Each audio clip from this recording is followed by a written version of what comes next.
안녕하세요, 홍성국입니다. 최근에 산업에 대한 공부 좀 하자고 해서 가장 나쁘고 어려운 산업과 가장 기회라고 하는 조선 산업, 또 조선에는 또 방산하고도 연결이 되고 미국과 우리가 오늘 최상목 부총리랑 안덕근 산자부 장관이 미국을 가는데도 우리가 협상을 할 때도 우리가 내세울 수 있는 것들이 그게 있습니다. 그래서 과연 그 시장이 어떻게 되느냐 굉장히 중요하기 때문에 우리 업계에서 강의 잘하는 애널리스트 두 분을 모셨고요. 우리 일정은 5월부터 대선 전이기 때문에 다음 주에 마지막으로 한 번 더 하고 5월부터는 여러분들이 지역에서 이제 선거 운동을 하셔야 되기 때문에 대선 끝날 때까지는 일단 쉬는 거로 이렇게 생각을 하고 있습니다. 중간 중간에 여러분들 방에다 필요한 거 있으면 제가 올려드리도록 하겠습니다. 지금 뭐 아사라판이 지금 미국 관세 전쟁이 벌어지고 있는데요. 어찌 됐건 조금은 이제 한 왔다 갔다 하다가 이 변동성이 조금 좀 줄어들고 있는 게 현재의 상황입니다. 우리나라 환율이 빨간 게 환율인데요. 여기 1484원 갔다가 지금 1420원까지 왔는데 여전히 다른 나라에 비하면은 한국의 원화가 저평가되고 있고 제대로 자리를 못 찾고 있는 거죠. 이 그림을 제가 한 두 번 보여드렸는데 다시 한번 보여드리는 거는 그 사이에 달라진 게 뭐냐면 이게 달러 가치인데요. 달러 가치가 그냥 뚝 떨어졌습니다. 그럼 달러 가치가 떨어지면 원화는 이렇게 밑으로 내려오는 게 원화가 강세가 되는 거니까 이렇게 내려와야 되는데 잘 보시면 2021년, 22년입니다. 그 이후 똑같이 움직였잖아요. 이 갭이 계속 정도로 유지가 되고 있어요. 근데 지금 우리 금융시장 전 세계 역사상 미국 기준으로 채권값도 떨어지고 주가도 떨어지고 달러 가치도 떨어지고 이 세 가지가 동시에 나온 적은 없어요. 그런데 이 세 가지가 지금 동시에 나오고 있을 정도로 굉장히 심각한 상태고 이번에 나와 이 트럼프가 얘기한 거는 원래 우리 몸에 있던 거죠. 미국의 큰 문제를 트럼프가 스스로 이렇게 끄집어낸 거죠. 그러다 보니까 사람들은 힘들으니까 금 가격이 달러랑 반대로 움직여요. 달러 가치가 떨어지면서 금 가격이 계속 올라가고 금 거래도 엄청나게 많습니다. 그래서 혹시 여기 이제 손자 있으신 분들은 애 돌도 민폐 요즘은 금반지 한 돈 주면은 그것 때문에 못 간다고 요즘. 그래서 애를 안 낳는다는 얘기도 있어요. 근데 금값이 지금 누구나 많이 사는데요. 미국에 있는 부자들도 많이 산다는 얘기죠. 근데 이거는 미리 준비가 된 거예요. 이게 빨간 게 중국과 홍콩이 미국 국채를 갖고 있었다고 많이 듣고 있지만은 중국이 노련하게 2016년부터 거의 10년간 준비를 해왔습니다. 그러니까 자기네가 가지고 있는 미국 국채를 이렇게 줄이고 대신에 금을 사들였고요. 또 하나 자기가 있는 국채를 자기네 계정으로 하는 게 아니라 유럽으로 보내서 룩셈부르크나 덴마크나 이런 나라에다가 살짝 옆에다가 파킹을 해놓은 거예요. 안 보이게. 그래서 이번에 달러 가치가 떨어지는데 중국이 팔았다 했다가 중국 별로 안 팔았는데 뭐지?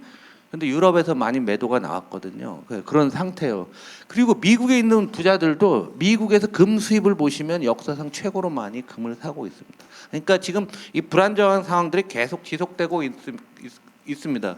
지금 미국 경제는 어떤 거냐면 이제 슬슬 일론 머스크가 자르기 시작했잖아요. 정리해고가 팍 증가하는데 요건 코로나 때입니다. 코로나 때를 빼면은 21세기 들어서 가장 많이 정리해고가 진행되고 있는 과정이죠. 실제는 더 많아질 수도 있는 거예요. 그러다 보니까 1년 후 실업률이 더 높아질 것 같냐? 높아진다.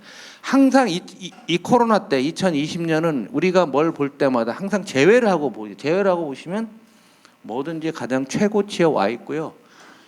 이런 상태에서 신용카드 대출 금리가 이렇게 높습니다. 여기 보십시오. 얼마나 되나? 22, 3%.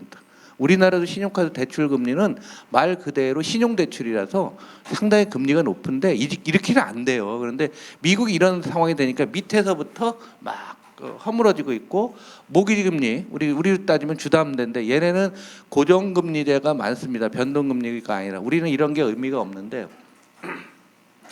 코로나 이전에 3% 미만의 얼마 안 됐죠. 코로나 이전에 해놨었는데 지금 잘 보시면 6% 이상 여기가 지금 계속 늘고 있습니다. 이 얘기는 새로 집 사는 사람들의 금리 부담이 커진다. 그러니까 미국의 부자들은 자기 자산 가격이 떨어지니까 금을 사고 있고, 없는 사람, 이게 다 없는 사람들 얘기 아니에요? 없는 사람들은 매우 힘든 상황이 지속되고 있는 거죠. 그래서 지금 여기서 우리는 뭘 보여야 될까라고 하는 거죠. 뭐 협상을 하니 뭐라 하는데, 트럼프 입장에서 가장 중요한 것은 지지율입니다. 그래서 이 미국은 우리나라보다 더 심해요. 양극화, 그다음에 이념적인 갈등을. 우리 경기에 대한 걸 물어보는 겁니다. 이 검은 게 민주당 사람들인데요. 잘 보시면 민주당 경기 어때? 괜찮아요 하다가 민주당은 트럼프 대통령 되니까 경기 되게 나빠 이렇게 되고 있고요. 공화당 요거죠. 공화당은 경기 되게 안 좋다고 하다가 트럼프 되니까 되게 좋다고. 그러니까 똑같은 사실을 보고도 사람들의 그것을 해석하고 느끼는 게 똑같은 거죠. 우리나라도 그렇잖아요. 보수 쪽에서는 민주당이 뭐 하면 무조건 안 된다고 하는 거잖아요. 저쪽은 또 마찬가지로 우리도 마찬가지 그런 측면이 있잖아요. 그런데 이 사람들이 이런데 이게 이렇게 공화당에서 경기에 대한 게 이렇게 나빠지지 않겠습니까? 지 상황을 놓고 보시면 이렇게 나빠질 수 있다. 이렇게 되면은 트럼프가 뭔가 변화가 있지 않을까. 뭐 이렇게 보는 거, 이거 시간을 기다려야 돼. 당장 끊어내기는 어려울 것 같고요. 물가에 대한 생각도 똑같아요. 공화당은 그 이전에 바이든 시절에 물가 되게 높다고 하다가 트럼프 되니까 물가 많이 올랐는데 뭐 물가 뭐 별것도 아닌데 뭐 이렇게 보고 있고요. 그다음에 민주당 사람들은 야 물가 안정됐다고 하다가 트럼프 되니까 물가 이렇게 올라가는. 정말 웃기는 얘기들이 지금 미국서 벌어지고 있는데, 이런 것들이 트럼프를 압박하고 있고 심리적으로 될 겁니다.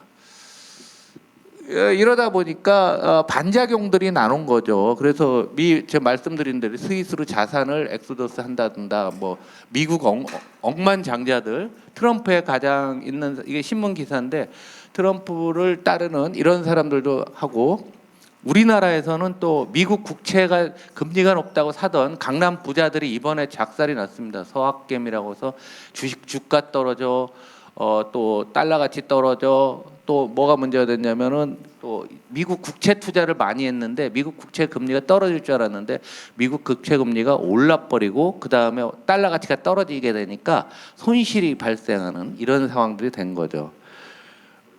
그래서 월가에서 관세 협상 서두르지 않으면 침체 빨리 하라고 월가에서도 넣고 있지만 트럼프 성격상 잘 안 될 것 같고요. 제가 2주 전에 각종 저항을 말씀드렸잖아요. 이번에 지난주에 그 베이징에 간 젠슨 왕 엔비디아의 대표가 이런 말을 했습니다. 흔들림 없이 중국에 서비스하겠다.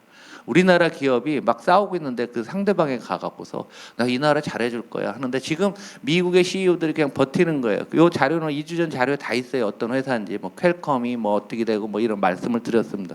그런데 이러다 보니까 이 트럼프 정부가 굉장히 준비가 안 된 사람들인데 지금 학계에서도 트럼프의 논리는 맞지 않는다라고 하면서 학계에서도 다양한 반론들이 이론적으로 나오고 있고, 이건 다음 주에 제가 잠깐 말씀드릴 텐데요.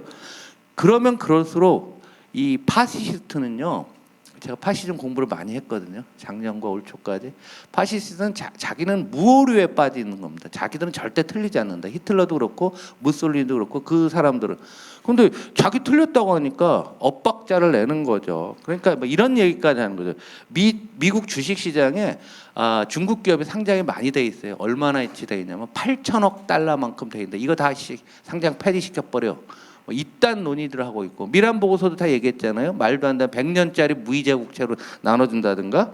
그리고 이제 오늘도 조선 얘기를 하지만은 중국에 입항하는 중국이 만든 배가 들어오면은 돈을 받겠다는 거잖아요. 중국 해운 선사도는 당연한 거고 중국이 만든 배. 그래서 우리가 이게 기회라고 뭐 하는데, 글쎄 기회가 될지 어떻게 될지 지금 말하는 거 보면 정말 개차반이라 이걸 어떻게 분석을 하냐, 하여간 이런 상황이 됐고요. 그리고 어젯밤에는 우리로 따지면 중앙은행 총재죠, 파월 총재를 자르겠다 해갖고 미국 주가가 또 떨어졌습니다. 그래서 이거는 계속 현재 진행형이고, 우리나라 입장에서 지금 기재부 장관하고 산자부 장관이 지금 오늘 출발을 하는데, 글쎄 비가 와서 좀 천천히 가면 갈수록 저는 유리하다라고 보고 있습니다. 하여간 이런 상황들이고요. 우리가 여기서 빼먹지 말아야 될 게요. 중국을 막 때리면 아 그럼 중국이 죽으니까 좋겠구나. 이게 보수의 논리예요. 우리나라 보수의 논리. 근데 우리나라 수출의 20%가 중국이거든요. 그래서 중국의 수출이 막 이 세금을 막 이런 식으로 이제 따지면 막 많이 준다는 건데, 과거로 보면은 중국이 수출을 감소하면, 그러니까 중국 수출이 감소 국면이에요. 이게 다 중국 수출이 감소한 국면에 우리나라의 대중 수출도 마이너스 나오고 한국 전체 수출도 마이너스 나옵니다. 어찌 됐건 간에. 그러니까 중국을 미국이 때리는 게 남일처럼 생각하는데, 우리나라가 중국에 수출하는 게 줄고 또 하나 베트남에 수출하는 것도 줄고 다 주는 거예요. 그래서 제가 이 자리에서 용어를 많이 썼죠. 상호 의존적인 세상이라는 게, 하나가 된 게 아니라 꽉 엮여져 있기 때문에 한쪽을 때리면 다 틀림없이 다른 한쪽에도 내가 의도하지 않았지만은 손실이 발생하는 게 지금 세계 경제 질서입니다. 요거를 트럼프가 이해를 못 하고 있는 겁니다. 그래서 지금 중국을 때리고 그나마 올해 우리 성장률을 좀 봤던 것 중에 중국이 안 되니까 돈을 엄청 쓰는데, GDP에 올해 공식적으로 8.4, 크게 보면 9.5까지 적자를 내서 내수 부양한다고 하면 우리나라 거 아무래도 수입 좀 하거든요. 근데 중국이 이런 식으로 어려워지면은, 수출이 안 되고 어려워지면 한국 경제에도 역시 나쁜 영향을 준다는 얘기죠. 지금 우리 상황에서는 내수 나쁜 거 다 알고 계시잖아요. 그런데 수출이 어떻게 되느냐 굉장히 중요한데요. 수출에 대한 어떤 통계를 한번 봤으면 좋겠습니다. 특히 미국 수출이 지금 이번 주에 핵심이 되는데요. 자, 미국에 대한 수출이 늘어나는 게 여기 보시면 딱 2020년 코로나 때요.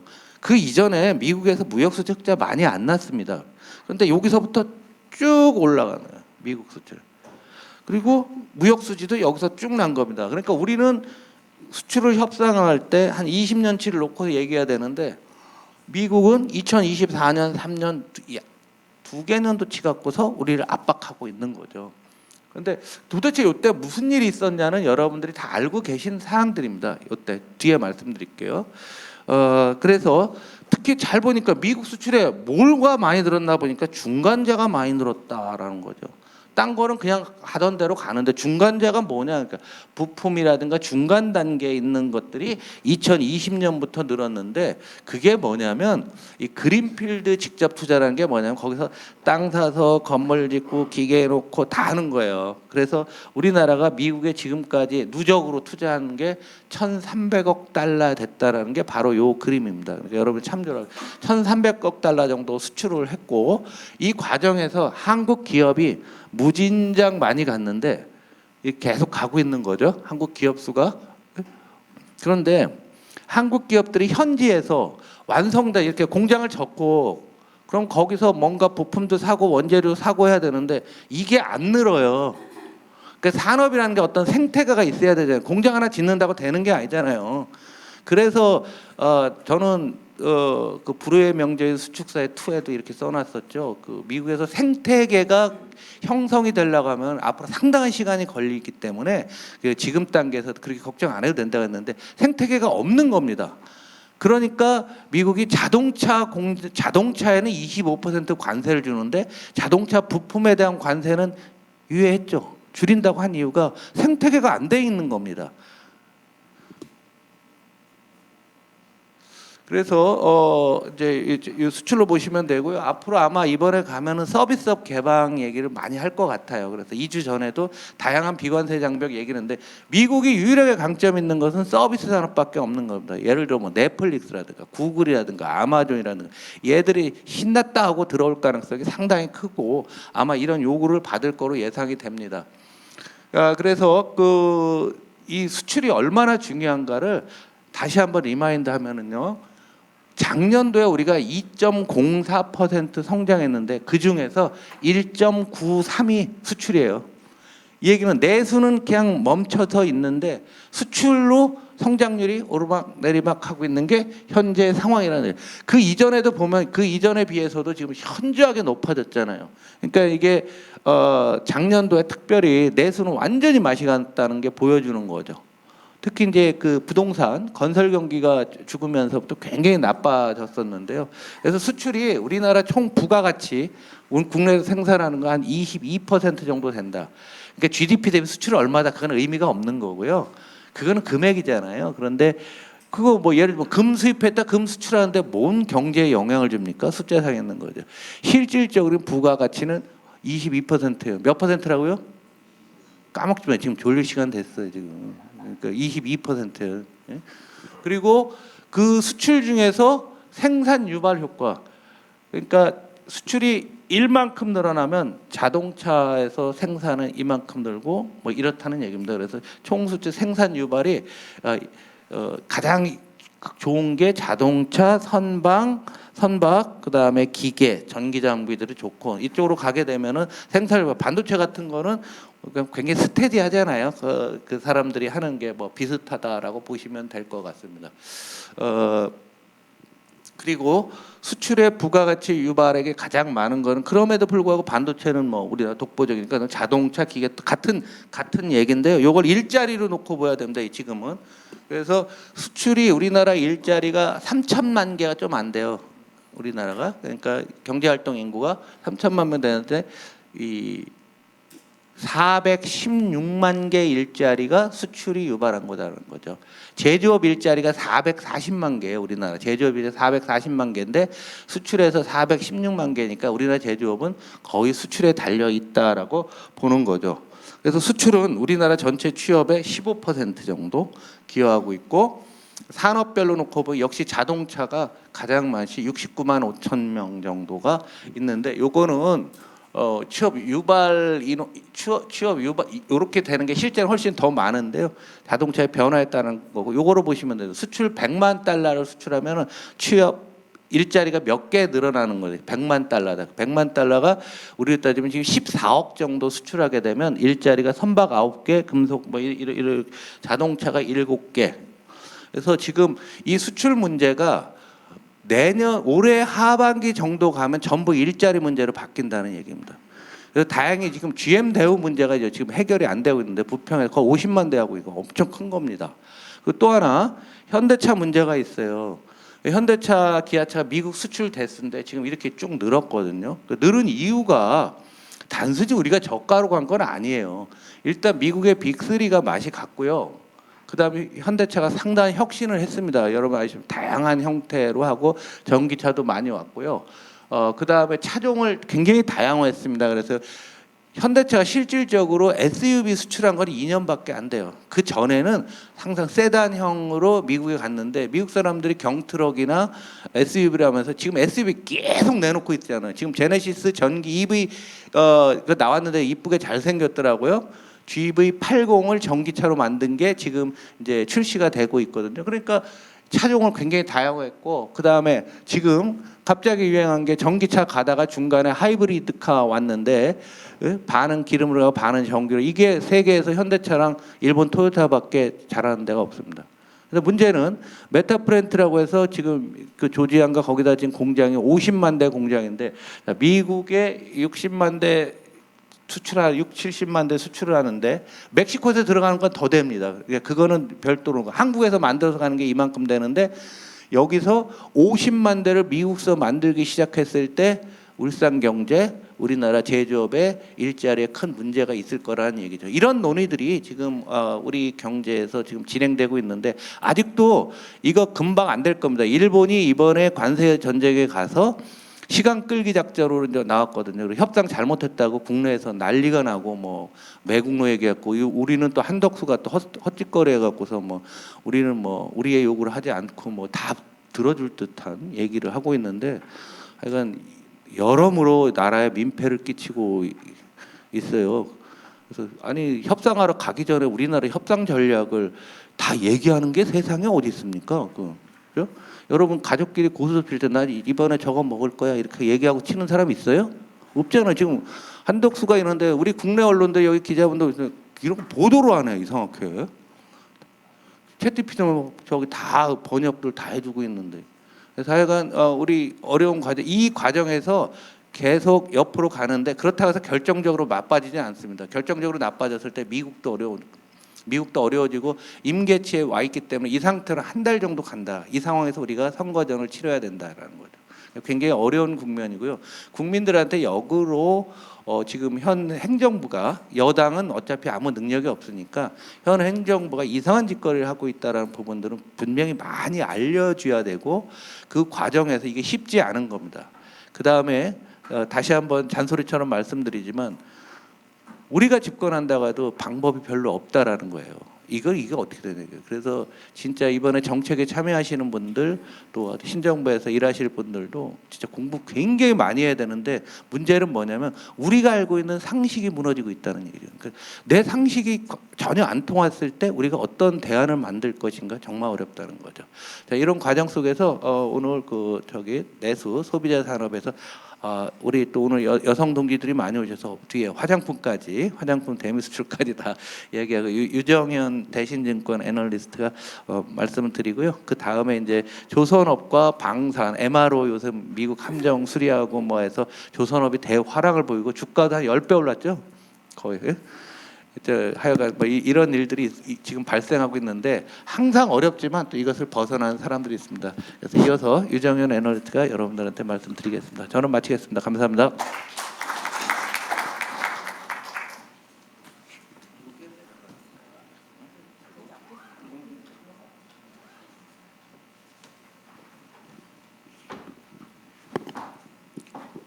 안녕하세요. 저는 방금 소개받은 대신증권 유정현이라고 합니다. 저희 홍 최고위원님과 대우증권에서 과거에 같이 일했었고요. 리서치 내수 쪽은 저도 한 25년 정도 했습니다. 그 앞에서 뼈 있는 말씀 많이 해주셨는데, 다음에 6월에 대선 치르고 새 정부가 들어서도 사실 뾰족한 방법이 있을까, 저도 그런 생각하고 있고, 저는 내수를 이제 계속 분석하다 보니까 보면 볼수록 굉장히 많이 우울하거든요. 그래서 일하면서 이렇게 힘들었던 적은 없었던 것 같아요. 근데 그 여러분들께 지금 이제 실상을 좀 숫자로 설명드리려고 합니다. 그 그래프 좀 이제 보시면 좋겠는데요. 그 수출 증가율과 소비 심리, 제가 소비를 얘기하는데 왜 수출을 꺼내 들었을까요? 앞서 딱 그 필요한 말씀 해주셨는데, 우리나라 내수는요 수출에 종속돼 있습니다. 이게 이제 그 수출 주도의 경제 구조를 갖고 있기 때문인데요. 여기 보이는 회색 선이 이제 수출 증가율이고, 그 다음에 파란색 선이 소비자 심리 지수인데요. 수출이 잘 된다고 할 때 소비 심리가 실제로 좋아지고요. 그리고 이 수출 증가율하고 또 어떤 선이 같이 가나요? 빨간색 선. 글로벌 반도체 출하 증가율 선이 똑같이 갑니다. 이게 왜 그러냐면 우리나라 수출에서 가장 중요한 품목, 반도체인데 이게 전체 수출에서 20%나 차지하기 때문에 사실 반도체 글로벌 경기가 국내 소비를 좌우한다고 해도 사실 그렇게 틀린 말은 아니다. 그래서 이제 저는 내수를 담당하지만 전 반도체 애널리스트들이 이제 시황이 어떻게 되는지를 얘기할 때 굉장히 귀 기울여 듣거든요. 우리 수출이 다음 달부터 좋아질 수 있겠구나, 아니면 지금 어려워지고 있구나, 소비가 어떻겠다, 이제 큰 그림을 저는 거기서 그리는데, 참 되게 아이러니하게도 그 1번 국면이 이제 언제였는지 아마 아실 거예요. 8년 전 탄핵이었어요. 그때 주말마다 사람들이 나와서 집회했고, 지금처럼. 그리고 소비는 굉장히 이제 안 좋았거든요. 집회를 하니까 이게 나라냐 그러면서. 근데 저는 이거 빨리 대선 국면으로 들어가면은 소비가 굉장히 살아날 것 같다라는 생각을 했어요. 실제로 수출이 너무 잘 되고 있었기 때문이에요. 그래서 제 예상대로 이제 3월에 탄핵 인용되고 5월에 조기 대선 치러지면서 사실 4월, 5월, 6월 소비가 아주 폭발적으로 늘어났습니다. 매크로가 너무 좋았기 때문이었어요. 그때는. 근데 지금은 이제 탄핵이 인용이 됐고 6월에 조기 대선이 확정이 됐지만 소비 심리는 일부 회복할 거라고 생각하는데, 수출 증가율이 어떤가요? 네. 그렇게 높지 않습니다. 8년 전에 비해서 반도체 산업도 지금 굉장히 큰 변화가 나타나고 있기 때문이에요. 사실 글로벌 반도체 시장에서 디램 점유율이 한국 기업들이 한 60% 정도 되거든요. 근데 삼성전자가 지난 4분기에 하이닉스한테 처음으로 1위자를 내줬대요. 33년 만에. 굉장히 치욕적인 거죠. 그리고 하이닉스는 HBM이라는 그 고대형 메모리 반도체 칩으로 지금 굉장히 잘하고 있는데, 사실 이게 다 해외로 수출돼서 나가야 되는데 이제 글로벌 경기가 어려워지면 수출 증가율이 그냥 안 좋아질 거고, 사실 그 반도체 출하 증가율도 같이 꺾이니까 사실 소비가 좋아지기는 어렵다고 보는 거예요.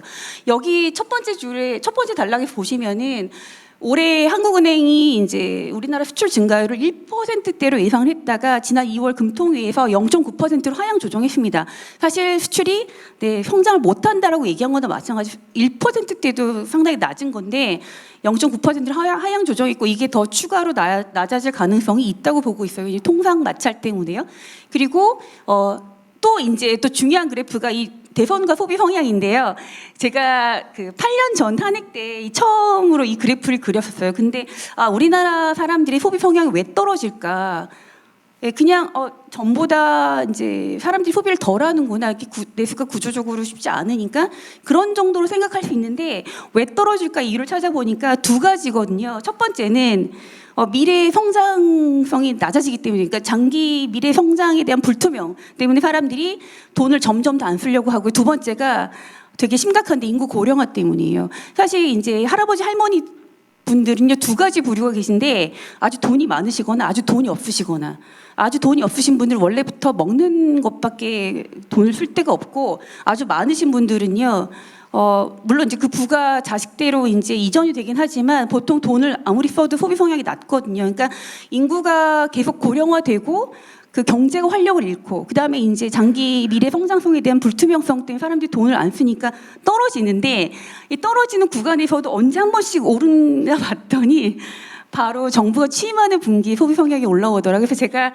이번에 4월 4일 날 탄핵 인용 이제 11시 22분에 됐는데요.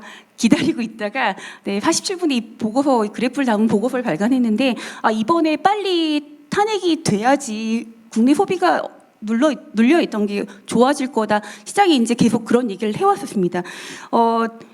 추세적으로 하락하지만 사실 대선이라고 하는 거는 다음 정부에 대한 국민들의 기대감, 그다음에 새 정부 정책 이런 것들이 이제 그 사람들이 소비 심리를 자극할 수 있기 때문에 어쨌든 국내 소비에는 긍정적이다. 그렇지만 아쉽게도 지난 8년 전에 비해서는 상황이 굉장히 좀 어렵습니다. 그래서 그 한국의 수출 품목들의 경쟁력이 뭐냐 이런 걸 좀 이제 보고 연구하고 그쪽에 투자가 많이 일어나야 되는데 산업계에 계신 분들은 아마 더 많이 답답하실 거예요. 그래서 이제 이런 것들이 정말 앞으로가 너무너무 중요할 것 같고요. 실제로 그 소비 심리, 그다음에 이제 뭐 대선 국면 정부 취임하는 분기에는 사람들이 실제로 오프라인 채널에 가서 구매하는 건수가 늘기도 했습니다.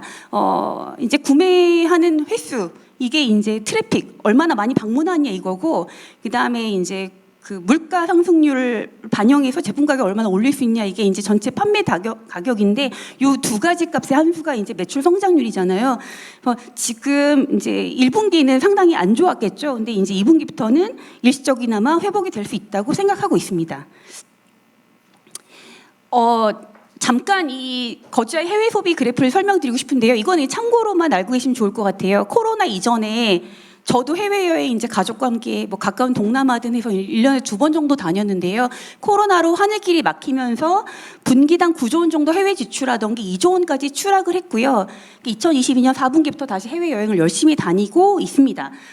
이때 한 6, 7조 원 정도 되는 이제 가계 소비가 국내로 이제 이전돼 오면서 여기 보시면 이제 소매 판매 증가율이 이제 100% 넘게 급등을 했는데요. 급증했는데 보통 보면은 이제 소비자 심리 지수와 소매 판매 증가율은 같이 움직이는데, 이때 코로나 때는 심리 지수는 이제 굉장히 안 좋았지만 정부가 이제 돈을 풀고 그리고 해외여행 가지 못하는 그 버짓이 이제 국내로 이전되면서 이때 일시적으로 너무 좋았고요.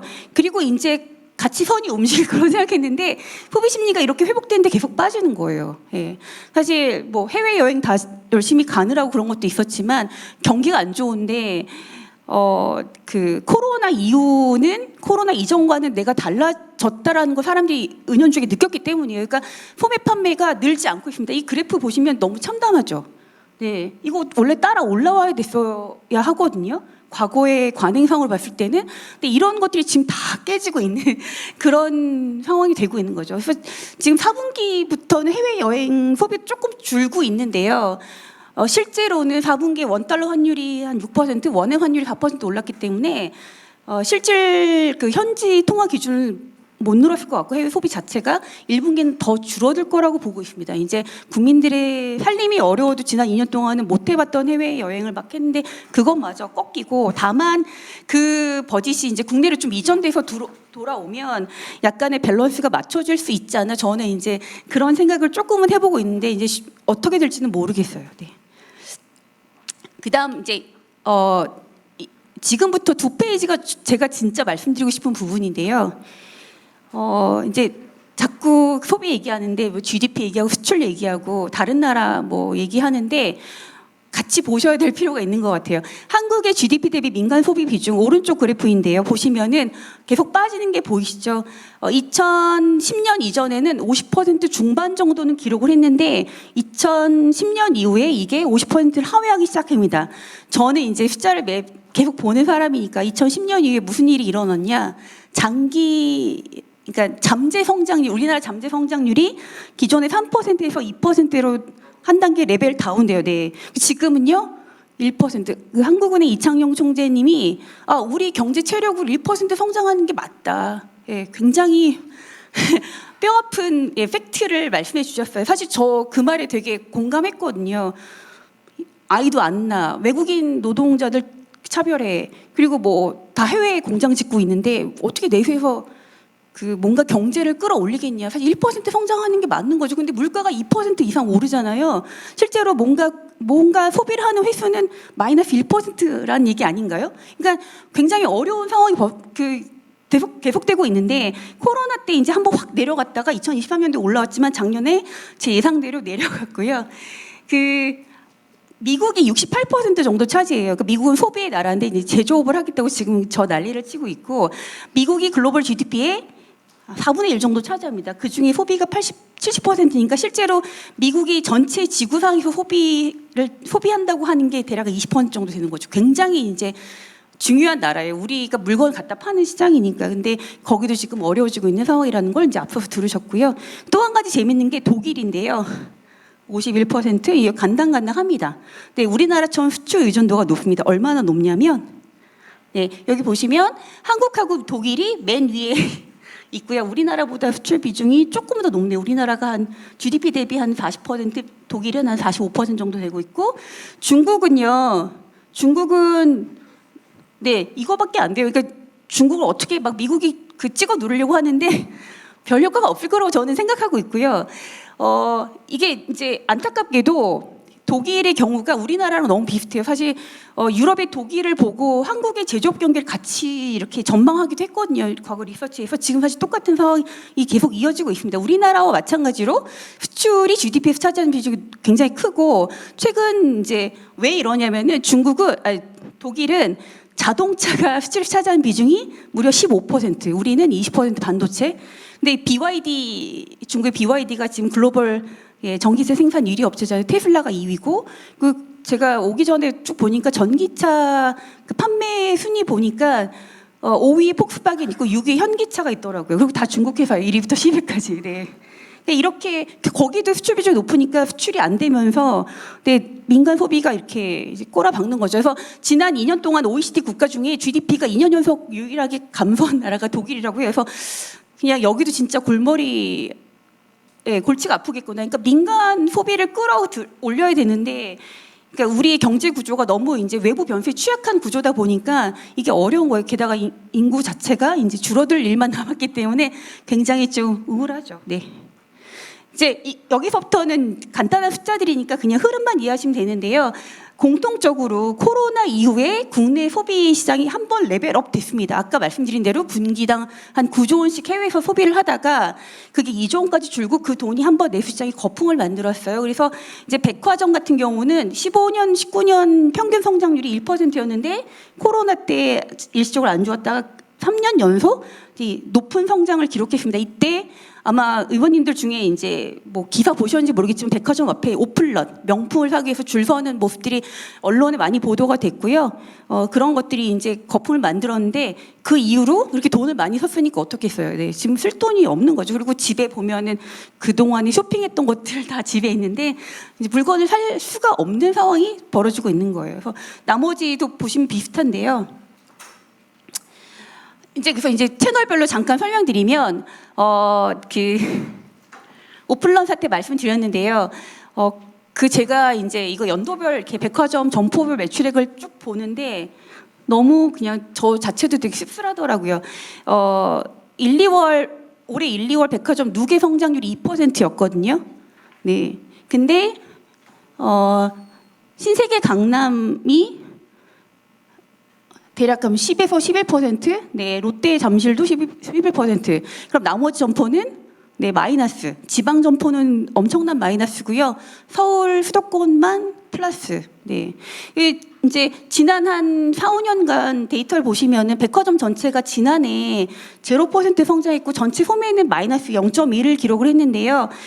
강남하고 잠실점은 뭐 11%, 7% 성장했습니다. 그러니까 그냥 돈 많은 사람들만 상대하겠다가 백화점의 성장 전략이 어쩔 수 없어요. 거기도. 왜냐하면 이제 과거처럼 사람들이 와서 살 수 있는 게 없기 때문에. 그래서 이제 그런 것들을 아래 차트로 그려놓은 건데 코로나 때 이제 그래프가 깨졌다가 지금 보면은 진짜 경기가 좋으면 여성 정장, 아동 스포츠 이런 게 좋고요. 명품은 원래 성장하니까. 근데 이게 지금 사실 대부분 다 마이너스죠. 네. 경기가 좋다고 말을 할 수가 없죠. 대형마트는 정부가 규제를 많이 하는 산업입니다. 이제 소상공인들 많이 살리려고. 근데 굉장히 어려워요. 사실 저는 이 3사를 응원하는 마음은 없는데 그냥 기업을 보고 있으면 여기도 정말 답답하겠구나. 왜냐하면은 우리가 이제 전통시장 하겠다고 월 2회 이제 주말 휴업을 이제 얘기를 하는데 사실 10년 전부터 이 대형마트가 경쟁하는 채널은 온라인이었어요. 15년도 딱 10년 전에 쿠팡이 소프트뱅크로부터 이제 10억 달러 투자 유치를 받고 이제 정말 가격을 불문하고 엄청 저가로 이제 시장에 공산품들을 풀어냈죠. 예. 보시면은 영업이익률이 한때 이제 한 6, 7% 되다가 지금 홈플러스는 이제 이미 망가진 회사고 롯데나 이마트도 제로 마진 상태입니다. 그래서 자꾸 다른 데 투자를 해요. 근데 그것도 잘 안 돼요. 왜냐면 내수는 결국 머릿수 싸움인데 인구가 늘지 않고 서울 수도권으로만 집중되니까 예, 투자한 만큼 과거 대비 돈을 벌지 못하는 거죠. 그래서 보면은 비식품 쪽은 쿠팡하고 경쟁이 안 돼요. 비식품은 이제 공산품인데 경쟁이 안 되니까 신선식품 쪽으로 많이 강화를 하는데요. 사실 이게 이렇게 줄어든다는 건요. 매출이 매년 막 3%, 5% 줄었다는 얘기나 마찬가지예요. 그러니까 소매업체가 물가가 매년 2, 3% 상승하는데 매출이 마이너스 2%, 3% 오히려 마이너스 성장한다는 게 말이 되냐. 우리나라에서 벌어지고 있는 일입니다. 대형마트가 이런데 일반 소상공인들은 뭐 처음에 가게 열면은 장사 잘 되지만 한 이제 와서 사진 찍고 젊은 사람들 인스타에 사진 올리고 그리고 뭐 몇 년 지나면 예, 그대로 그냥 다시 폐업하는 거죠. 저희 이제 주말에 가족들이 나들을 하잖아요. 저희 이제 그 지난 금토일 속초에 이제 아이와 함께 놀러 갔다 왔는데 검색하죠. 어느 카페를 가야 되나 딱 가요. 근데 굉장히 잘 지어놨어요. 어디서나 사진 찍어도 예쁘게 나와요. 저도 열심히 이제 페이스북에도 올리고 그러는데 남편하고 그런 얘기 했어요. 이게 몇 년 안에 이 가게 분명히 문 닫을 거다. 사진 찍으면 끝나는 거니까 한 번 방문하지 두 번, 세 번 방문하지 않는다는 거죠. 그래서 한국의 지금 대부분의 소매 업태는 그런 식으로 운영되고 있고 내가 빨리 접지 못하는 대형맛 뭐 일반 슈퍼나 이런 데들은 그냥 적자 나는데 운영하는 거예요. 예. 사람 계속 자르고 고용을 할 수가 없어요. 네, 적자가 나니까. 예. 그래서 이제 이런 상황이고요. 그래서 이제 이커머스 상황이 어떠냐면은 네, 그 쿠팡과 네이버의 양강 구도이고요. 나머지 사업자들이 있는데 쿠팡은 2015년도에 10억 달러 투자 유치 받았지만 적자를 계속 기록하면서 사실 두각을 나타내지 못했는데 2018년도에 신의 한수 로켓 프레쉬를 런칭합니다. 그러니까 신선식품 시장에 본격적으로 진출을 해요. 2019년도 어렵게 잘 지냈다가 2020년에 코로나가 쿠팡을 살렸죠. 네, 왜냐하면 다들 이제 사다가 집밥 해먹고 그러니까 그때부터 이제 압도적인 1위 사업자가 되고 나머지 사업자들 이런데 여기 갑자기 튀어오른 애가 있죠. 알리익스프레스. 예, 이거 미국의 알리바바 그룹이 운영하는 C커머스, 차이니즈 커머스, 차이나 커머스에서 우리가 C커머스로 얘기하는데 이게 2022년, 2023년부터 막 등장을 합니다. 잘 된 이유가 있어요. 제가 얘기 들어봤는데 40, 50대 남성분들이 알리를 많이 쓰신대요. 그분들이 뭘 사지? 그러니까 개인 그 공산품, 소모품 있잖아요. 그거나 그 자기가 운영하는 자영업 상점에 그냥 한 번 쓰고 버릴 소모품들 사시는 거예요. 싸니까. 네. 그러니까 지금 이제 코로나 기간 동안에 물가가 한번 엄청 올랐고 이제 그 이후로 뭐 물가가 떨어졌다고 하지만 여전히 고물가에 우리가 이제 시달리고 있잖아요. 그래서 이제 뭐 개인 사업자들은 싼 거 계속 찾을 수밖에 없는 거죠. 그게 이제 글로벌 소비 트렌드가 됐던 거죠. 뭐 네이버가 뭐 잘하고 있지만 사실 네이버는 우리가 검색을 하기 때문에 거쳐가야 되는 포털로서의 그 지위가 있는 거고 실제 이제 쿠팡과 나머지 애들인데 근데 그 이커머스 성장률도 6%대로 낮아졌습니다. 그동안 너무 오래 성장했기 때문에 낮아졌는데요. 실상이 또 이렇습니다. 보여드릴게요. 여기 보시면 쿠팡을 제외한 성장률이 몇 %요? 3%도 안 돼요. 온라인 시장에서. 쿠팡이 20% 이상 성장해요. 사실 이게 속살이에요. 그러니까 다들 온라인 하겠다고 막 투자했는데 뭐 사실 그 이제 시장 1, 2 사업자가 뭐 독점하는 거나 마찬가지니까. 근데 나머지 사업자들 너무 힘들어요. 네. 지금 한국은 굉장히 빨리 레드오션이 되는 시장이라는 특징이 있어요. 쿠팡이 이제 회비 올리고 뭐 이익이 늘어났다 이런 얘기인데, 네, 쿠팡과 네이버를 제외한 타 이커머스 사업자들도 상황이 좋지 않다. 계속 우울한 얘기만 하고 있네요. 네. 그리고 말씀드린 대로 중국에서 직구하는 비중이 2022년을 기준으로 미국하고 이제 넘어서는데 고물가 2022년 미국의 물가 상승률 그때 9%인가 였던 거 8% 9% 말도 안 되는데 사람들이 싼 걸 찾아서 가는 거고요. 테무가 이제 뭐 알리와 마찬가지로 이제 저가로 시장을 찾아서 오고 있습니다. 네. 뭐 어떻게 이제 걔네들의 전략이 이렇다 이제 이런 얘기인데 일단은 자기들 내수 시장이 크니까 뭔가 싸게 만들 수 있잖아요. 그러니까 그 공급을 가지고 한국 시장에다 파는 거예요. 사실 저는 아마존이 한국에 그 직진출하지 않았거든요. 그래서 이커머스만큼은 한국 기업들이 한국 시장에서 잘할 거다라고 생각했는데 갑자기 갑툭튀 중국 기업들이 들어와서 제가 너무 당황했습니다. 근데 너무 싸게 파는 거죠. 이게 이제 그 사람들의 심리 구조가 뭐냐면요. 이거예요. 이게 이제 중요한데 너무 싸니까 우리는 로켓 배송 뭐 24시간 안에 배송되니까 원래 빨리 배송 받는 거에 그동안 이제 길들여졌잖아요. 근데 얘네 오히려 7일 걸린대요.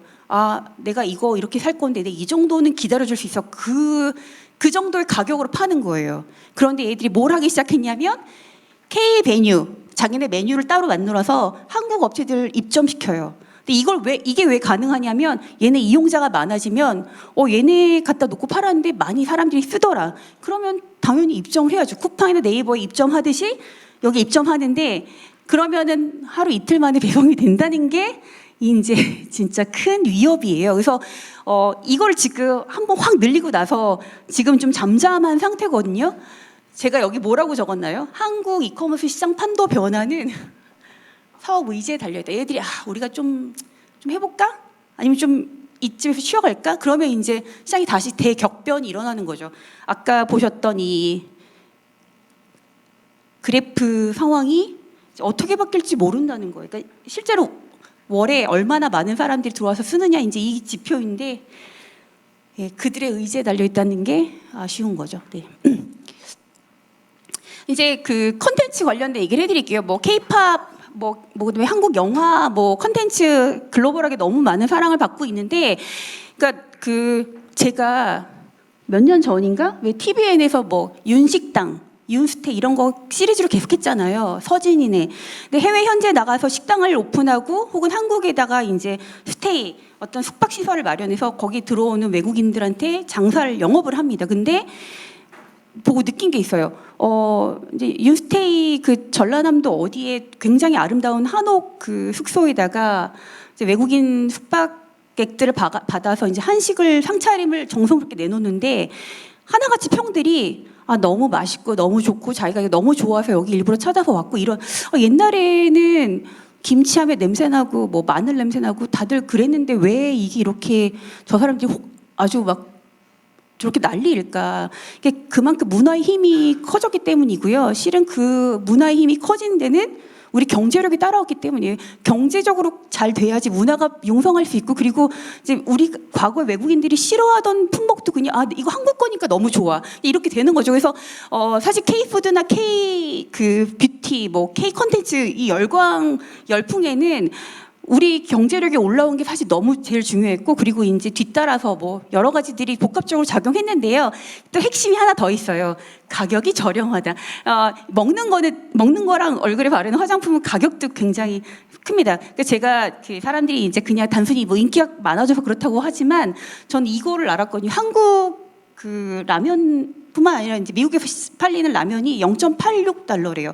그러니까 2022년도에 미국에 이제 고물가로 소비자들이 너무 힘들어하는데 한 끼 식사를 하기에 한국 라면이 너무 가격 면에서 괜찮은 거죠. 한국 라면은 양도 많아, 120g. 베트남이나 일본 라면은 좀 작잖아요, 80g으로. 그러니까 양도 많은데 1불 미만으로 내가 한 끼 식사를 해결할 수 있구나.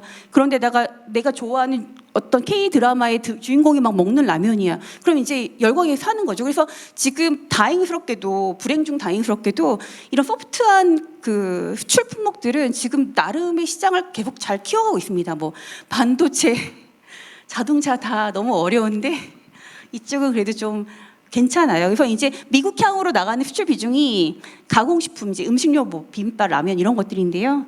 10년 전에는 대략 한 10% 정도 차지했는데 우리 그 가공식품 내에서 지금 20%까지 이제 거의 2배 이상으로 사실 20%까지 늘었고요. 화장품은 18%까지 이제 비중이 크게 올라왔습니다. 미국만 놓고 봤을 때. 반면에 중국은 이제 빠지는 거죠. 그러니까 중국은 그냥 이렇게 싸구려 파는 시장이었다가 시장이 이제 바뀌면서 오히려 미국 쪽으로 이제 더 나가고 있는 그런 거고, 사람들이 막 인스타 찾아보고 그러면서 한국에서 인기 많은 거 왜 그냥 뭐 우리도 한번 소비해보자. 그래서 소비의 동기와 이게 유튜브나 틱톡이나 뭐 쇼츠, 릴스 이런 것들이 이제 같이 맞물려가지고 그냥 전 세계의 소비가 그냥 실시간으로 다 공유가 되는 것들이 크게 작용했고, 중저가라는 게 의미가 있다. 그래서 이제 보시면 될 것 같고요. 말씀드린 대로 이제 그 관세 얘기하지만 라면은 그 제가 삼양식품 불닭볶음면 알아보니까 한국에서 다 전량 제조해서 수출하는데요. 지금 환율 때문에 너무 좋대요. 여기다 관세를 때릴 건 아니고 중에서 뭐 미국에서 만드는 애들도 있긴 한데 그냥 그리고 뭐 가격 좀 올려도 된다. 0.86달러밖에 안 하니까 이제 이렇고, 화장품은 중저가 팔리는데 그 관세를 좀 맞아도 어차피 2불, 4불 인상이니까 별로 걱정은 안 하는. 그래서 이 먹거리하고 화장품 뷰티 쪽은 트럼프 영향을 좀 벗어날 수 있는 그나마 좀 이제 좋은 거 아닌가 이렇게 보고 있고, 마지막 이 부분이 이제 정리 페이지인데 정치적 불확실성은 무조건 소비에 부정적입니다. 나라가 이 모양인데 내가 무슨 뭐 물건을 사고 어디 여행을 다니기 위해서 딱 이런 거잖아요. 그게 지난 4개월 동안 이어졌었던 거죠. 그래서 이제 사실 한 3주 정도 지났는데 2, 3주 지났는데 이제 5월, 6월 대선 모드로 진입하면서 이 정부 정책에 대한 기대감들이 이제 시장이 어쨌든 작용할 거라고 보고 있고요. 실제로 경기 상황이 좋을 때 국정 지지율이 높다는 연구가 있습니다. 그리고 구조상 내수가 자력으로 커지기 어렵다고 했는데 제가 계속 여러분 가만 생각해 보시면 2017년하고 2021년 잠깐 경기 좋았던 때 말고 경기가 좋았다라는 얘기가 언제 들었던 적 있으세요? 경제 좋았다는 얘기?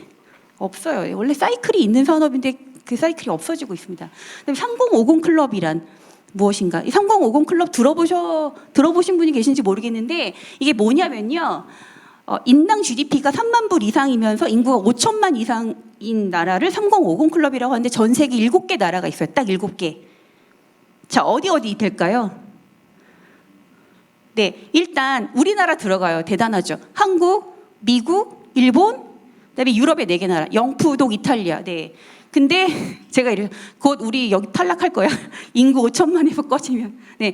이 3050 클럽이 가진 의미가 뭐냐면 인당 GDP가 3만 불 이상이라는 거는 개인적으로 어느 정도 윤택하고 5천만 이상이라는 건 국가 경제 규모가 크다는 거예요.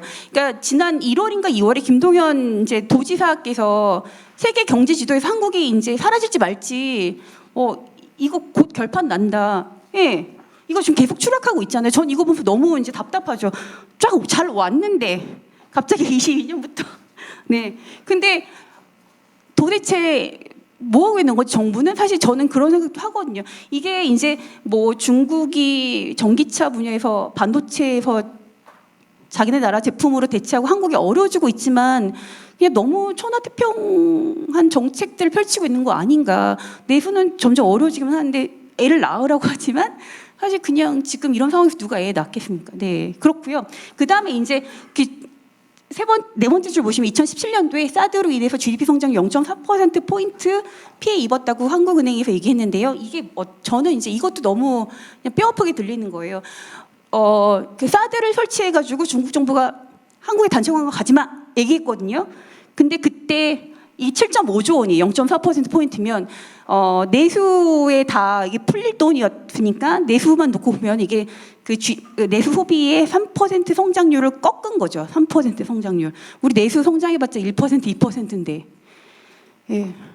그러니까 정말 그 위에서 어떻게 결정하냐에 따라서 피해 보는 건 다 일반 소상공인들이 이거 엄청난 돈이에요. 이게 0.4% 우리 이제 GDP 성장률 1% 할까 말까 하는데, 그러니까 정말 그 균형 잡힌 외교가 너무 너무 중요한데 그런 걸 너무 잘 모른다는 생각도 들고 이걸 이렇게 내려가고 있죠. 예. 이게 뭐 미국이랑 중국이랑 맨날 싸우고 있는데 결국 우리의 그 제적 경쟁력, 사실 중국 독일마저 힘들어지고 있는데 거기서 어떻게 찾아야 되는지 그런 것들 좀 많이 이제 봤으면 좋겠고, 사실 저는 이제 뭐 이쪽을 오래 분석했다고 하고 제가 무슨 큰 힘이 있는 건 아니지만 의정 활동 하시다가 진짜 너무 특히 소비나 내수 쪽에 대해서 너무너무 궁금하다, 이런 부분 어떻게 돌아오고 있냐, 혹시 궁금하신 거 있으시면 저한테 언제든지 연락 주시기 바라는데, 저는 제 작은 힘이나마 좀 우리나라 특히 제 주변인들, 우리 저기 일반 국민들이 먹고 사는데 좀 이렇게 너무 힘들다 이런 소리 좀 덜 했으면 하는 마음이 간절하거든요. 그래서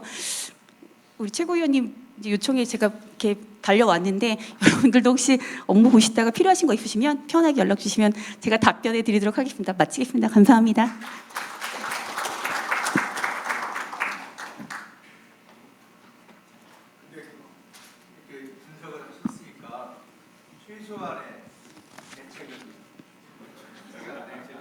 대책은 너무 이제 강론에 들어가다 보니까 영원형이 되셔야죠. 지금 영원형이 되셔야 돼요.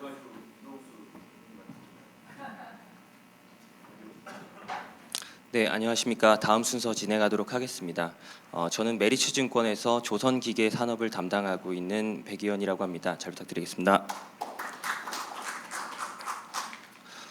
오늘 주제는 현재 상승 국면에 접어들었다라고 볼 수 있는 조선업이 추가적으로 이 업사이클을 연장하고 확대하기 위한 그런 여러 가지 당면 과제가 있다라고 생각이 돼서 어떤 부분들이 그런 부분일까라는 어떤 주제로 자료를 작성하게 됐습니다.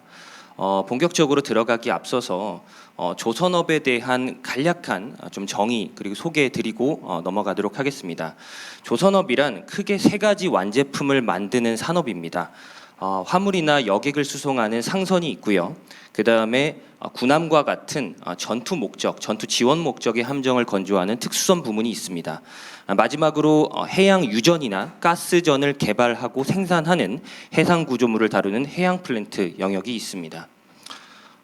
그리고 첫 번째 카테고리였던 이 상선 쪽에서는 소위 4대 선종이라고 부르는 다음과 같은 선종이 있는데요. 이것을 왜 말씀드리냐면 뒤에서 말씀드릴 그 LNG 운반선이라고 하는 부분이 어떤 카테고리에 속해 있는지에 대해서 좀 소개드리고자 말씀을 드리는 겁니다.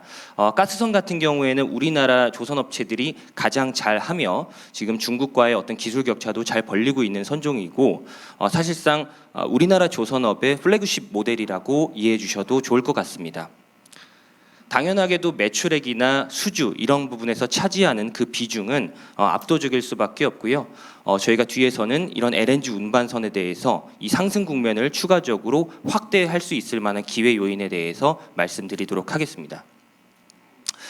현재 조선업은 굉장히 오랜만에 상승 국면에 진입했습니다. 여기 차트를 잠시 봐주시면 80년대 이후부터 그래프를 그려봤는데 이 꺾은 선 그래프가 의미하는 바는 조선업의 업황 지표라고 보시면 될 것 같습니다. 용어는 신조선가 지수인데요. 선주사와 그리고 조선업체들 간의 얼마로 선박을 지을 것인지에 대한 협상의 결과, 즉 수주 계약 금액을 저희가 지수화한 데이터입니다. 따라서 이 지표가 올라간다라는 것은 조선 업황이 좋아진다라고도 이렇게 해석할 수 있는 부분입니다. 여기 보시면 언제 과거에 좋았는지를 살펴보시면 2007년도에 가장 높았던 업황 지표를 기록한 적이 있고요. 그 이후 24년 기준으로 17년 만에 상승 국면을 다시 맞이했습니다.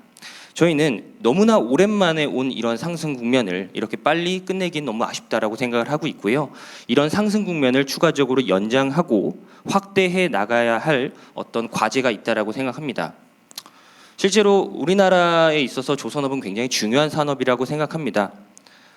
조금 전에 홍성구 최고위원님께서 말씀 주셨습니다. 일자리 관련돼서도 말씀 주셨는데 직접적인 종사자 수가 2014년도에 약 20만 명까지 올라왔던 적이 있습니다. 21년도에 시황이 부침을 겪을 때는 절반 이하로 이런 종사자 수의 수치가 떨어졌던 부분이 있고요. 최근에는 이 인력 수가 12만 명 가까이 다시 올라왔습니다. 그런데 중요한 점은 그 12만 명 올라온 증분에서도 상당 부분이 외국인 인력이다라는 점은 저희가 또 한 번 생각할 부분이 있다라는 점을 강조드리겠습니다. 본격적으로 저희가 이러한 조선 산업이 호황인 건 좋은데 이런 사이클을 조금 더 길게 연장하고 싶은 의지가 굉장히 강합니다. 다행인 점은 기회 요인이 도처에 포진되어 있다라고 저희는 생각하고 있습니다. 첫 번째 기회 요인은 저희가 LNG라고 생각하고 있습니다. 아시다시피 미국을 중심으로 한 LNG 증설 사이클이 본격화되고 있는 원년입니다. 트럼프 대통령 당선 전후로 왼쪽 차트를 잠시 봐주시면 전 세계 LNG 수출 계획분이 얼마만큼 변했는지를 나타낸 막대 그래프인데요. 당선 4개월 만에 그 전망치 자체가 9% 가까이 증가할 정도로 미국은 LNG 증설 사이클의 중심에 있는 국가다라고 말씀드리겠습니다. 또한 기존의 LNG 수출 점유율에 있어서 봤을 때 미국과 러시아, 카타르, 호주 이 4개 국가가 수출에 있어서 어떤 패권, 지위를 다투고 있는 형국이었는데요. 2025년을 기점으로 해서 오른쪽 차트 보시는 것처럼 미국이 수출 점유율을 확대해 나가고자 하는 계획을 발표하고 있습니다. 결국 LNG가 아주 먼 미래에 수소와 같은 친환경 연료가 어떤 에너지원을 지배하게 될 것이지만 과도기적으로서 한 20-30년이 LNG가 지배할 수 있는 연료라고 하면 미국이 그 LNG라고 하는 에너지원에 대한 패권국으로서의 지위를 공고히 하고자 노력을 하고 있는 상황이다라고 정리를 드리겠습니다. 실제로 트럼프 2기 출범 이후에는 각종 미국 내 예를 들어 루이지애나 이쪽이라든지 이쪽에서 LNG를 신규로 개발하고 수출하는 프로젝트들에 대한 승인을 여러 가지 발표를 하면서 그 의지를 대놓고 드러내고 있는 상황입니다. 세라위크라고 불리는 그 전 세계 주요 에너지국이나 에너지 메이저 회사들 이런 회사들이 모여서 1년에 한 번 컨퍼런스를 여는데 그쪽에서도 주제 자체가 어떤 기존의 친환경 연료를 다루던 몇 년간의 흐름에서 화석 연료에 대한 다시 한번 어떤 회귀 이런 부분을 언급할 정도로 지금 어떤 에너지의 흐름 자체는 LNG와 같은 과거 구시대적인 에너지원에 대한 관심도가 다시 높아진 상황입니다. 이렇게 미국을 중심으로 한 LNG 수출 확대 의지가 강해진 상황인데 저희는 이 사이클이 몇 년 이상 지속될 수 있다라고 느낀 점은 어떤 수요처에 대해서도 뒷받침할 수 있는 부분이 크다라고 생각하기 때문입니다. 첫 번째로 미국이 이렇게 덮어놓고 많은 LNG를 캐게 되면 어떤 지역에서 어떤 국가가 그 LNG를 수입해 줄까 하는 어떤 수요 관점에서 분석도 중요할 것 같은데요. 저희는 그 여러 지역 중에 유럽을 주목했습니다. 유럽 같은 경우에는 여기 오른쪽에 보시는 그 지도가 러시아와 유럽을 잇는 천연가스 공급 파이프라인입니다. 이게 러우 전쟁 사태 초기에 폭파됐다라는 뉴스를 다들 보셨을 겁니다. 유럽 입장에선 벌써 세 번째입니다. 2006년도, 2009년도 그리고 이번 러우 전쟁 사태를 겪으면서 벌써 상당히 많은 양의 에너지원을 러시아에 의존해 오고 있었는데 지정학 이슈가 터질 때마다 러시아는 가스밸브를 잠그고 있는 상황입니다. 그렇다면 유럽 입장에서는 앞으로 이 노드스트림이라고 하는 또는 기타 설비 에너지원을 수입할 수 있는 설비에 대해서 러시아에 대한 에너지 자원 의존도를 많이 축소하고자 하는 의지가 그 어느 때보다 강해진 상황이라고 말씀드리겠습니다. 그래서 실제로 그 아래쪽에 막대 그래프 보시는 것처럼 이 천연가스를 수입할 때 기체 상태로 수입하면 파이프라인이고 액체 상태로 수입하면 그걸 저희가 LNG라고 부르는데요. 이 LNG를 수입할 수 있는 인프라를 대거 확충하는 모습이 관찰되고 있습니다. 그래서 저희는 유럽이 이러한 미국을 중심으로 한 LNG 수출 증설 사이클의 든든한 우군 역할을 할 수 있다라고 생각하고 있습니다. 뒤에서 보시는 이 유러피언 커미션의 2월 26일자 자료를 보시면 아무래도 유러피언 커미션 자체가 유럽 회원국들의 어떤 그 지침이나 권고를 내려주는 입장인데 이런 그 유러피언 커미션에서 발표한 것이 과거에는 친환경 에너지원으로 우리가 어떤 에너지 정책을 많이 가져가자라는 톤에서 최근에는 가스 시장만큼은 우리가 가져가자. 왜냐하면 이런 에너지 자원이 너무나 가격이 변동성이 크고 우리가 수입하는 에너지 자원의 가격이 높기 때문에 가스 시장만큼은 낮은 가격에 안정적으로 가져갈 수 있는 모델을 구축하자라는 입장이고요. 결론적으로 저희는 유럽이 가스 수입 양 자체를 든든하게 늘려가면서 이런 수출 증설 사이클에 든든한 우군이 계속 되어줄 수 있다라고 생각하고 있습니다. 그런 상황에서 우리나라 조선업의 어떤 낙수 효과 이런 부분을 좀 정량적으로 해석을 하자면 저희는 올해 미국에서 새로 개발되는 LNG 수출 프로젝트가 4건에서 5건 정도라고 생각하고 있습니다. 보통 LNG 시장 같은 경우에는 프로젝트가 새로 개발되면 저희가 그걸 FID라고 하는 용어로 부르고 있는데요. 이 FID 전후로 해서 LNG 운반선이 같이 발주가 됩니다. 즉, 이 LNG 프로젝트가 개발이 되면 여기서 창출되는 LNG 화물을 저쪽 지역에다가 수출해주기 위한 유형 자산, 즉 LNG 운반선이 필요하게 되는데 프로젝트가 새로 생기면 그 전용선 자체가 생기게 되는 것이고 그 낙수 효과가 조선업체로 떨어지는 구조입니다. 저희는 올해 이런 한 4건 정도 프로젝트가 나오게 되면 LNG 운반선 기준으로 한 40척에서 45척 정도가 새로 발주가 나올 수 있으리라 예상하고 있고요. 만약에 언론 보도에서 뜨거웠던 알래스카 프로젝트 이런 프로젝트까지 나와서 총 5건의 프로젝트가 나오게 되면 60척의 LNG선 즉 금액으로 따지면 한 40억 달러 정도의 LNG 운반선 발주가 나오지 않을까 예상하고 있습니다. 기타 기자재 같은 경우에는 저희가 피팅 업체 이런 업체들도 있는데요. 그런 업체들까지 따지면 50억 달러 이상의 낙수 효과가 나올 수 있는 시장이다라고 생각을 하고 있고 이것이 2025년에 끝나는 것이 아니라 26년, 27년 이후에도 계속될 수 있는 사이클의 초입이다라고 생각을 하고 있습니다. 알래스카 프로젝트 올해 빠르면 올해 말에 이 FID 최종 투자 승인이 나오리라 기대는 하고 있는 프로젝트인데 사실 말이 많습니다. 이 프로젝트의 수익성이나 경제성이나 현실성이나 말이 많습니다. 다만 이런 부분에 대해서 조선업체 입장에서는 청바지 회사 입장이기 때문에 이 수익성 여부를 떠나 일단 이 프로젝트가 시작이 되면 거기서 창출되는 낙수 효과인 LNG 운반선과 기타 기자재는 조선업체 입장에서는 뭐로 보더라도 호재라고 생각을 할 수가 있습니다. 그리고 추가적으로 파생 효과가 나오는데 이렇게 전 세계 LNG 수출 인프라가 깔리게 되면 보시는 것처럼 세계 각지의 LNG 수출 터미널이나 LNG 수입 터미널과 같은 인프라가 깔리게 되고요. 이런 프로젝트들을 보통 엑손모빌과 같은 오일 메이저들이 주도하고 개발하고 있습니다. 그러면 그 회사들이 생각하는 게 이렇게 프로젝트를 개발해서 LNG 화물을 잔뜩 만들었는데 남는 물량이 있을 거지 않습니까? 그런 물량들을 LNG 벙커링이라고 하는 새로운 산업에 어떤 투자하는 느낌으로 시작을 하고 있습니다. 아무래도 이 LNG라는 연료가 과거 이 중유, 벙커 CU보다는 훨씬 더 친환경 연료의 성격이 강하기 때문에 이런 연료를 통해서 구동하고 추진하는 선박들이 시장에 많아지고 있는데요. 그러다 보니까 그러한 선박에 여기 제 맨 오른쪽 왼쪽에 보시면 LNG 추진 선박에 연료로서 LNG를 공급할 수 있을 만한 수단이 필요한 것이고요. 그런 수단으로서 이 LNG BV, LNG 벙커링 선이라고 하는 새로운 먹거리까지 등장하고 있는 상황입니다. 저희는 이런 새로운 먹거리 역시 우리나라 조선업이 강점을 가지고 상당한 수주 점유 우위를 가지고 있다라고 생각하고 있기 때문에 이런 파생 효과까지 감안을 하게 되면 저희가 아까 말씀드렸던 25년 기준 50억 달러 이런 부분이 아니라 추가적으로 큰 파이가 기대된다라고 말씀을 드리겠습니다. LNG 부분은 뒤에 부분은 좀 지역적인 부분이라서 넘어가도록 하겠습니다. 그 다음에 다음 기회 요인은 군함입니다. 여기 소제목으로서 저희가 해상에서 발생하는 미중 간 패권 다툼 그로 인한 해군력 증강 수요가 있고 이 부분에 대해서 우리나라 조선업체가 어떤 큰 수혜를 누릴 수 있다라는 기대감이 현재 형성돼 있는 상황이다라고 결론부터 말씀드리고 넘어가겠습니다. 지금 보시는 페이지는 4월 18일 지난주 금요일 날 나왔던 미국 무역 대표부의 발표입니다. 여기 제목 보시면 중국의 조선업과 해운업, 물류산업을 직접적으로 겨냥한 제재안이 발표가 됐습니다.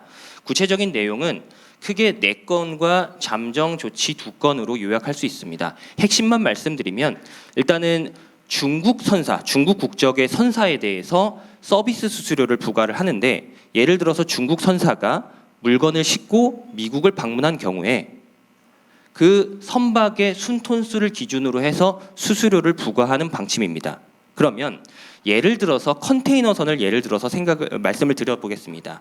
보통 컨테이너를 1만 개 실을 수 있는 컨테이너 선박이 미국을 방문한다라고 했을 때 이 순톤수로 환산했을 때 저희가 대략 300만 달러에서 350만 달러 정도의 수수료가 예상되는 상황입니다. 그러면 지금 그 선사가 벌어들이는 수익을 생각해 봤을 때 보통 한 번 이렇게 미국을 찍고 돌아오면 한 1,300만 달러 정도가 수익이거든요.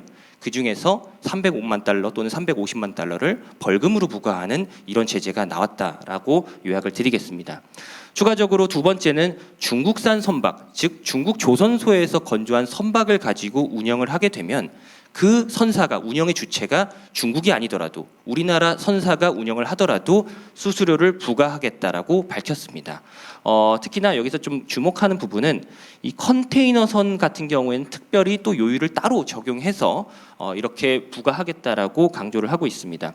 세 번째, 네 번째도 중요한데요. 세 번째 같은 경우에는 외국산 자동차, 중국산이건 어디산이건 상관없이 무조건 미국산 자동차 운반선이 아니면 수수료를 부과하겠다라는 제재가 나왔고요.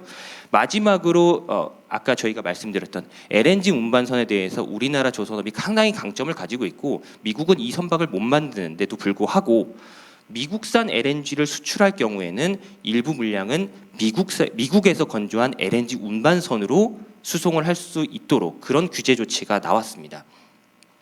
그리고 잠정 조치 2가지는 미국 항만의 여러 가지 기타 인프라 설비가 모두 중국산이다 보니 이런 것들 모두 중국산을 배제하고 다른 나라에서 수입을 하기 위해 관세를 100% 이상 추가 관세를 적용한다라는 잠정 조치가 나왔습니다.